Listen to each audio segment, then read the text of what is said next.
Hey guys, let's talk about Ethiopia again. The earthquakes continue, and the problem is that earthquake swarm continues in the higher ranges. So let's start with the earthquakes first, but then we need to talk about a land rise that is happening, and that is the thing that is most concerning right now. But the earthquakes, of course, are as well. So just before I started this video, we had a 4.9 today, January 12th, a 4.5, a 4.8, a 4.4, and then yesterday again over magnitude 5, a 5.2, and then yesterday 4.4, 4.3, another 5.2, and then the day before that 4.5, 4.6, 4.8, 4.7, 4.5, 4.4, and I can continue like this. So they're all getting very, very close to 5,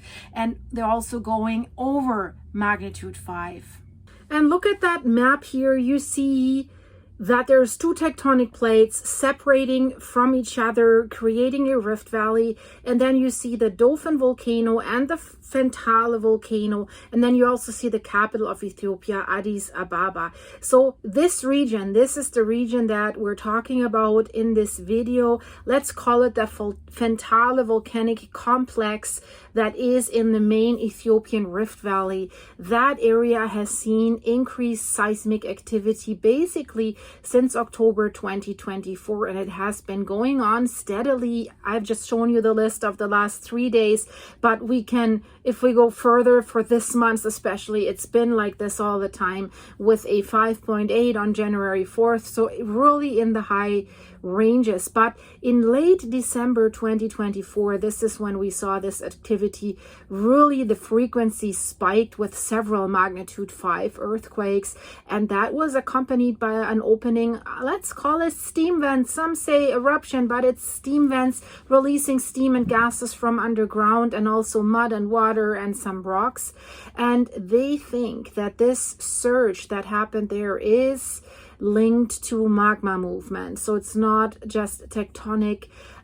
It's still uncertain whether we will see an eruption or not, or from which volcano or vent. Will it be from Dofen?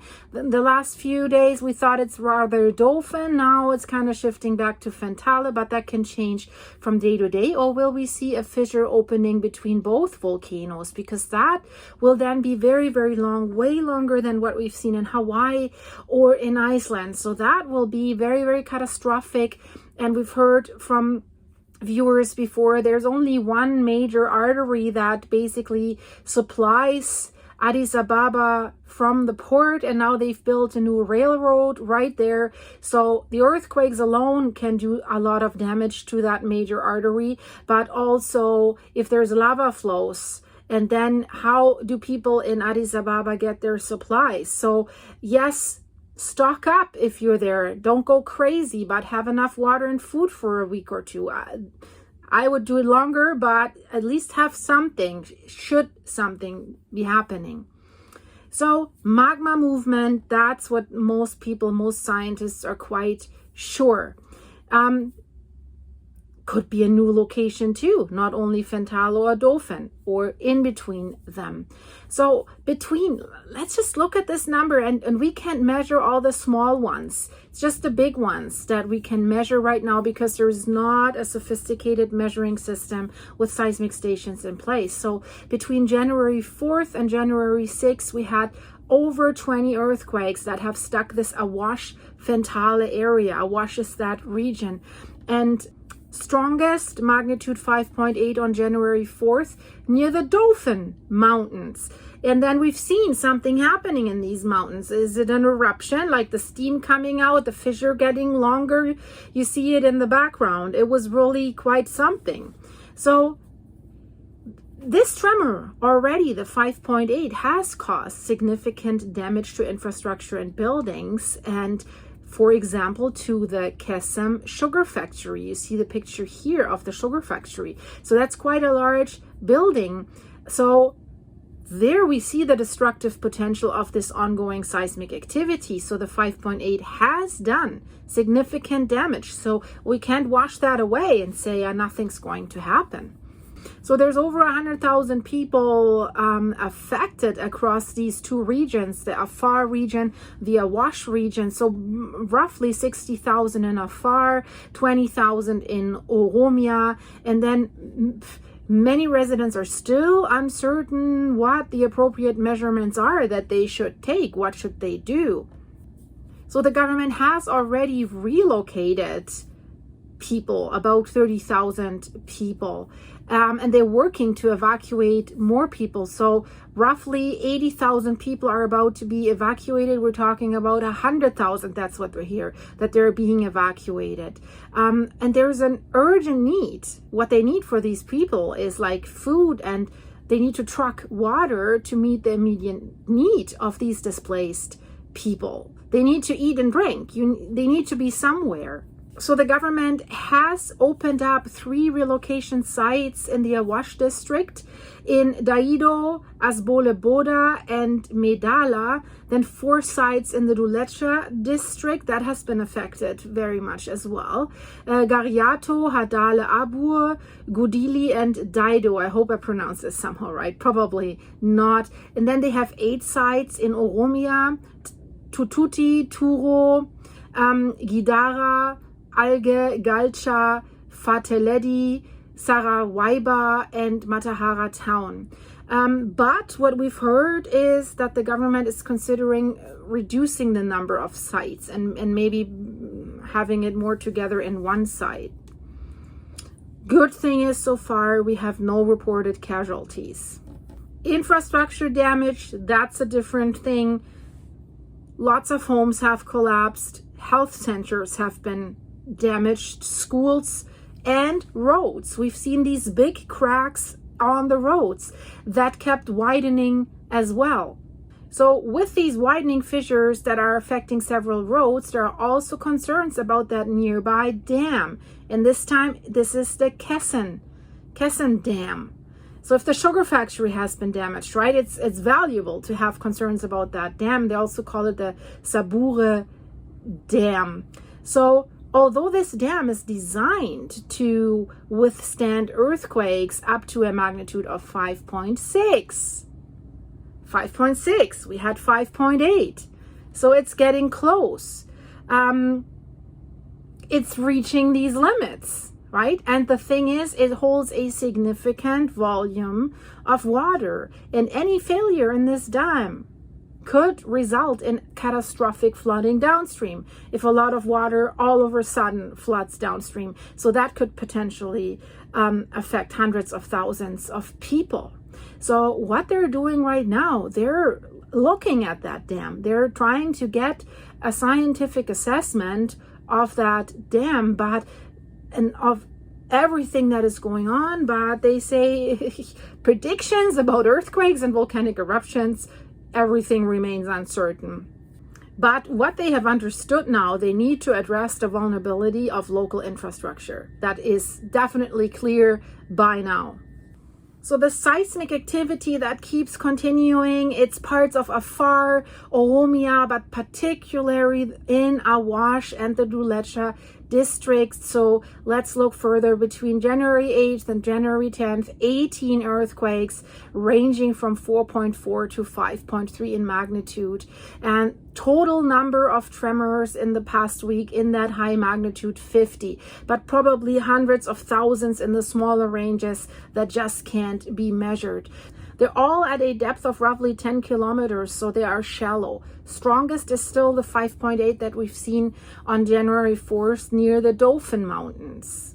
And the effects of this earthquake, but also of the others, they were well felt in the capital, in Addis Ababa. They're continuously reporting that they feel a continuous shaking in that region. So local authorities report that in Afar, 51,456 people have been registered and partially evacuated to 2 designated sites. In Oromia, authorities note that around 20,325 individuals have moved from the Fentale district to 11 informal sites, including schools and other facilities. But they say it's difficult to evacuate these rural areas, this is very, very challenging, because for people it is hard to abandon their livestock, which is vital to their livelihoods. This is all they have, and they don't want their community to be disrupted. So in many cases, people are staying behind, or some members of the family are staying behind to care for the property and the animals. But evacuations are continuing as we speak, and that's the good thing. But now let's talk about the land rise and the Dofen volcano. The soil deformation that we're seeing in the Awash region is really widespread over a large area. But what we're seeing right now with this land rise is an acceleration of the land rise. So the crust is lifting up because something underneath is filling up. Bury a balloon underground and then blow it up with air. Your soil will lift up until it blasts. That would be an eruption. So the interesting thing seems the ground lift that they could measure with the satellites from December 2024 to January to right now is in some areas the highest is approximately 1.3 meters. So that if you're taking 1.5 steps, that is large, very, very large. And the highest point that they have seen in this widespread area is in the northern area, in the area of the Dofen volcano. And we always know land rise with earthquakes, that can cause an eruption, because we had these phreatic eruptions just recently in this area. We had like mud and rocks being spit out and hot water being spit out. So new mud pools are an indication that something's heating up, that the heat underneath is so great that the water in the ground evaporates and causes these phreatic eruptions, these vents that we've seen. So we don't know. The magma might be a little bit deeper in some areas, but in some areas it might be very, very close to the surface. So we could see a fissure eruption like we've seen in Iceland. But in Iceland, everything was short-lived. Within a day, you've seen the earthquake swarm, the eruption followed. Here, this has been going on since last year, since October last year. But basically what they're saying is that these new pictures that they have just received, what they're showing us, that we do have basically between the Dofen volcano and the Fentale volcano, that we do have a ground uplift of 1.3 meters. And the interesting thing is, some people of you have asked, well, how can they know that there's this land rise if they don't have permanent measuring stations in place? So I want to talk about these satellite pictures a little bit that are giving us right now the most crucial information. It's called INSAR, Interferometric Synthetic Aperture Radar. This is basically, we're using this for Iceland as well and for Campi Flegrei. It's a technique for mapping ground deformation by using radar images of the Earth's surface, and they're collecting these images from orbiting satellites, of course. So it's a little bit different from visible and infrared light. So radar waves penetrate most weather clouds, and they're equally effective in darkness. So with INSAR, it is possible to track ground deformation even in bad weather and at night. So two big advantages that we really need during a volcanic crisis, during this crisis that we have here in Ethiopia, for example. So you're collecting two radar images of the same area at different times. And then from similar vantage points in space, they can be compared towards each other. So any movement of the ground surface towards or away from the satellite can be measured and then portrayed as a picture that shows us what's going on. So the picture is not the picture of the surface itself, but it's a picture of how much the surface has moved or deformed during the time between the two different images. And that's how they came up with that significant land rise that they have now detected, accelerated in such a short period of time, basically roughly 2 weeks. So who provides these images? That is space agencies in Italy, in Germany, in Canada, in Japan, Korea, Europe, and the US. So many data that I see first, they're in Italian, for example. It's really interesting, guys. I hope you like to hear that information, because we're talking about these satellite pictures so often with other countries and volcanoes as well, and they give us such valuable information. So what do they need to do to create this radar picture? It's basically a pulse of radar energy that is emitted from a satellite and then scattered by the surface of the Earth and then recorded back at the satellite with two types of information. That's the amplitude and the phase. So the amplitude is the strength of the return signal that is influenced by the physical properties of the surface that you're looking at. And then the round trip distance from the satellite to the ground and back, again, is measured in units of the radar wavelength. And changes in that distance between the time two radar images were collected show up as a phase difference. And then combining these two images, this is called interfering, because combining two waves causes them to either reinforce or channel one another. And you see this in the picture behind me. They call this an interferogram. An interesting thing is this interferogram is made between the time of 1995 to 2001. That's the ground uplift pattern. It's west of the South Sister volcano in Oregon. So that is interesting. So there you also see a ground uplift.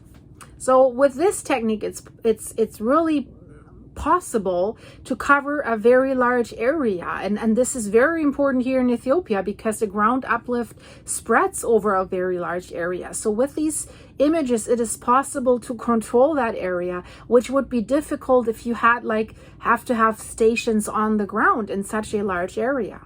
And of course, it's useful in remote areas, because if you want to access volcanoes, conditions might be very hazardous. So we have to wait and see what this accelerated ground deformation between the two volcanoes will mean or will result in. Since we have seen these earthquake swarms and that accelerated ground deformation, I think we have a very high likelihood that we could see a volcanic eruption, guys. So stay tuned, stay with me. If you're new here, subscribe to the channel, guys. And if you like what you see and you want to support the channel, which is the support for my sick dog's vet bill right now, go to my buymeacoffee.com/silky website and buy us a coffee or two. It would be greatly appreciated.